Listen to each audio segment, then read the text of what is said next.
Good morning বন্ধুরা, তোমরা সবাই কেমন আছো? আশা করি ভালো আছো, সুস্থ আছো। তোমাদের আশীর্বাদে আমরা সবাই খুব ভালো আছি, সুস্থ আছি। আমি স্বপ্না, রাজস্বপ্না লাইফস্টাইলে তোমাদের সকলকে স্বাগত জানিয়ে আজকের ব্লগটি শুরু করছি। ঘুম থেকে সকালে উঠে চলে গেছিলাম ছাদে ব্রাশ করতে করতে। তো ছাদে গিয়ে দেখছি যে করলাগুলো বেশ ভালোই বড় হয়ে গেছে, আর না বাড়তি বাড়তি হয়ে যাচ্ছে, পেকে পেকে যাচ্ছে। তো ভাবলাম যে কটা বড় বড় হয়েছে উঠিয়ে ফেলি।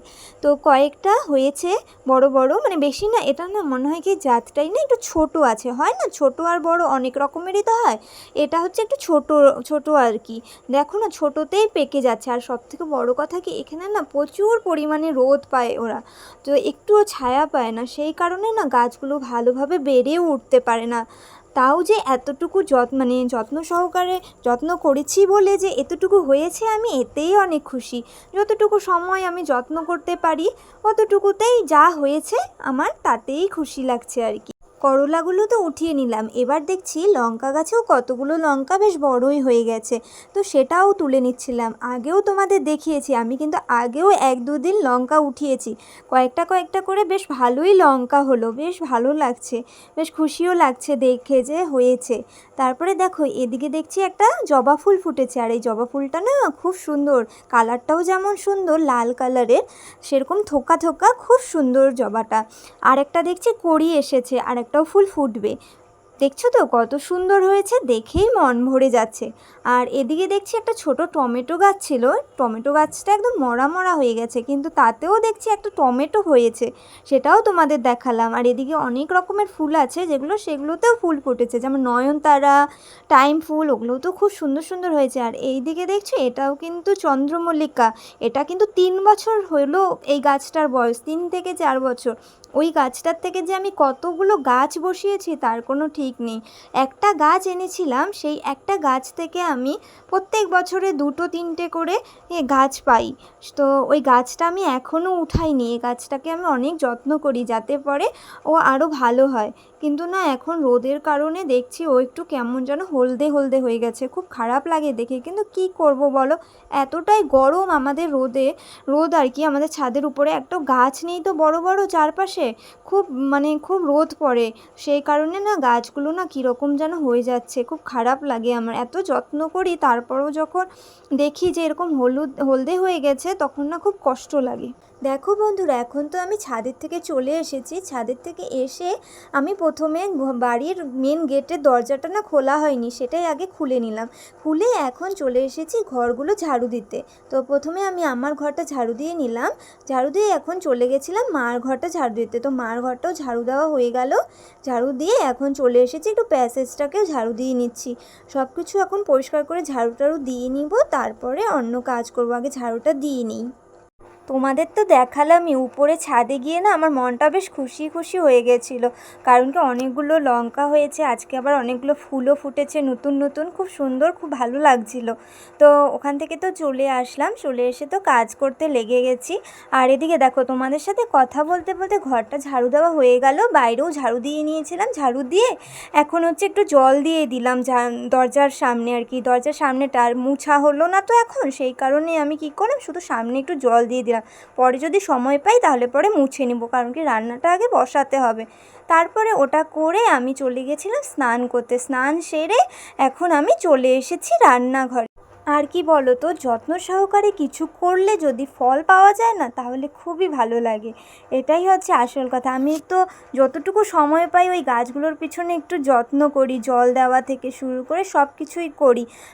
যখন আমি রবিবার বাড়িতে থাকি সেদিনও আমি অনেক চেষ্টা করি যে কিভাবে কি করলে একটু গাছগুলো বড় হবে। তো তার থেকে যদি একটু কিছু পাওয়া যায়, দেখো একটু, কিন্তু বেশি কিন্তু কিছু হয়নি, একটু কয়েকটা লঙ্কা হয়েছে আর কয়েকটা করলা, তাতেও মনে হচ্ছে কি বা কিছু তো একটু হলো, খুব ভালো লাগে আর কি।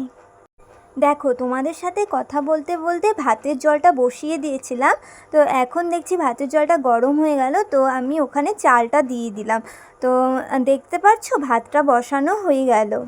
এখন পাশের উনানটাও ধরিয়ে নিচ্ছি, ধরিয়ে না কড়াইটা বসিয়ে দিলাম, কারণ কড়াইটা গরম হতে থাকুক। আজকে আমি না মুগ ডাল করব, তো মুগ ডালটা একটু ভাজবো, সেই কারণে কড়াইটা বসিয়ে দিলাম। আর এদিকে নিয়ে নিয়েছি কয়েকটা আলুটা হচ্ছে সিদ্ধ করব। তো ভাবছি কি আবার আলাদা করে কেন সিদ্ধ করব, অনেক সময় লেগে যাবে। তো ভাত তো বসিয়েছি, ওখানেই দিয়ে দিব। তাই কি করলাম বলো তো, একটুখানি ভালো করে ছুলে নিলাম আলুটাকে ছুলে নিয়ে এবার হচ্ছে ধুয়ে নিব ভালো করে কয়েকবার। কারণ কি আলুতে না অনেক নোংরা থাকে, সেই কারণে। তো ধুয়ে নিয়ে তারপরে ভাতের ইসেতেই দিয়ে দিব, ভাতের ওখানেই। তাহলে পরে আমার ভাত হতে হতে আলুটাও সিদ্ধ হয়ে যাবে, তাহলে পরে অনেক তাড়াতাড়ি হয়ে যাবে, গ্যাসটাও বেঁচে যাবে এইভাবে। আলুটা এখন ভাতের ডেস্কিতে দিয়ে দিলাম। আর আলুগুলোকে না একটু বেশ বড় বড় রাখিনি, একটু ছোট ছোট করে কেটে নিয়েছিলাম, যাতে আলুটা একটু তাড়াতাড়ি সিদ্ধ হয়। আর যদি বড় বড় গোটা গোটা দিতাম তাহলে পরে আলুটা সিদ্ধ হতে অনেকটাই সময় লাগবে, সেই কারণে। আর এদিকে করছি কি, এখন হচ্ছে মুগ ডালটাকে একটু ভেজে নিচ্ছি। বেশি আজকে রান্না করব না, অল্পই রান্না করব, কারণ আজকে একবেলাই খাবো, বিকালবেলা আর খাওয়া দাওয়া হবে না, আমাদের খাওয়া দাওয়া করব না। তো সেই কারণে কি করছি, অল্প করেই করছি। মা আর আমি তো খাবো, আর তো কেউ খাবে না। আর থাকলে পরে মা রাতের বেলা খাবে, আমরা তো আর রাতের বেলা খাবো না। তো এখন কী করলাম, ভাজা হয়ে গেল, ভাজার পরে না আমি ওখানেই জল দিয়ে দিলাম, কারণ একটুখানি না ধুবো ডালটাকে। ভাজার পরে না একটু ধুয়ে নিয়ে তারপরে যদি ডালটা দেই না, তাহলে পরে একটু ভালো হয়। তো সেটাই করলাম, ধুয়ে নিলাম, ধুয়ে নিয়ে এবার জলটাকে ঝরিয়ে নিচ্ছি। ঝরিয়ে নিয়ে তারপরে ওই যে হাঁড়িতে জল বসিয়েছি সেখানেই দিয়ে দিব। ওই ছোটো হাঁড়িটার মধ্যেই না ডালটা করলে ডালটা না খুব তাড়াতাড়ি সিদ্ধ হয়ে যায়। তো সেই কারণে কী করবো, এই ডালটার মধ্যেই করব। তো সেই জলটা বসিয়ে দিয়েছিলাম, তো ওখানে ডালটা দিয়ে দিই। দেখো আমার রান্না করা হয়ে গেছে, আর আমি টিফিনটাও গুছিয়ে নিয়েছি। আজকে ডাল, আলু সিদ্ধ আর বেগুন ভাজাই করেছি। আর সাথে আমাকে একটু ড্রাই ফ্রুটস দিয়ে দিয়েছিল, আমার বরই বেড়ে দিয়েছিল। আমি তো রেডি হচ্ছিলাম, দেরি হয়ে গেছিলো, তো সেই কারণে। তো এবার আমাদের টিফিন নেওয়া হয়ে গেল, নিয়ে আমি রেডি হয়ে গেছি, আমার বড় রেডি হয়ে গেছে। রেডি হয়ে এখন আমরা বেরিয়ে পড়েছি অফিসের জন্য। দেখতে পাচ্ছ আকাশটা কত সুন্দর লাগছে। এখন তো দিনের বেলায় আকাশটা খুবই সুন্দর ছিল, তোমাদেরকে দেখালাম অফিসে যাওয়ার সময়। এবার দেখবে আমি অফিস থেকে যখন বাড়ি ফিরছি তখনকার ওয়েদারটা একদমই চেঞ্জ। তো অফিসে চলে গেছিলাম, অফিস আমাদের ছুটি, মানে ছুটি তো না, আমরা ছুটি নিয়েছি হাফ টাইমে। এখন আমরা বাড়ি যাব আর কি। তোমাদেরকে বলছিলাম না রাতে আজকে খাবার খাবো না, সেই কারণেই আর কি খাওয়া দাওয়া করব না। আজকে আমরা বাড়ি যাচ্ছি। আজকে হচ্ছে বাড়িতে এমনিই যাচ্ছি, সেরকম কোনো কাজ নেই, কিন্তু রবিবার একটু কাজ আছে, সেই কারণে শনিবার রাতেই চলে আসলাম। আর রাস্তাতে এত পরিমাণে বৃষ্টি পেয়েছি বলো না, দেখতেই তো পারছিলে আকাশটা খুব খারাপ কালো হয়েছিল। তো এখন আমরা বাড়িতে ঢুকে গেলাম, পৌঁছে গেলাম। তো রাস্তায় যে একটু ভিডিও করব সেটার আর মানে করা হয়নি, কারণ কি রেনকোট পরে একদিকে, আর ফোনটাও তো সেরকম না যে ফোনটাও ভিজে যাবে বৃষ্টিতে, সেই কারণে আর কোনো ভিডিও করা হয়নি। আর দেখো এখন চলে এসেছি বাড়িতে, এখন তো দেখছি আরও বেড়ে গেল বৃষ্টিটা, এত বৃষ্টি হচ্ছিল না। এখনই আমি এই ভিডিওটা করার পরেই লাইন চলে গেছিলো, তোমাদের ভিডিওটা করে মাত্র রাখলাম, তারপরেই দেখছি একটু পরেই কারেন্টটা চলে গেল। এখন আমরা ড্রেস চেঞ্জ করে বসলাম, তো মা আমাদেরকে চা দিচ্ছে। মা বলছে যে বৃষ্টিতে ভিজে এসেছিস, প্রথমে একটু চা খেয়ে নে, তাহলে পরে একটু ভালো লাগবে। তো মা চা বানিয়ে আনলো, সেটাই এখন আমরা সবাই মিলে খাবো।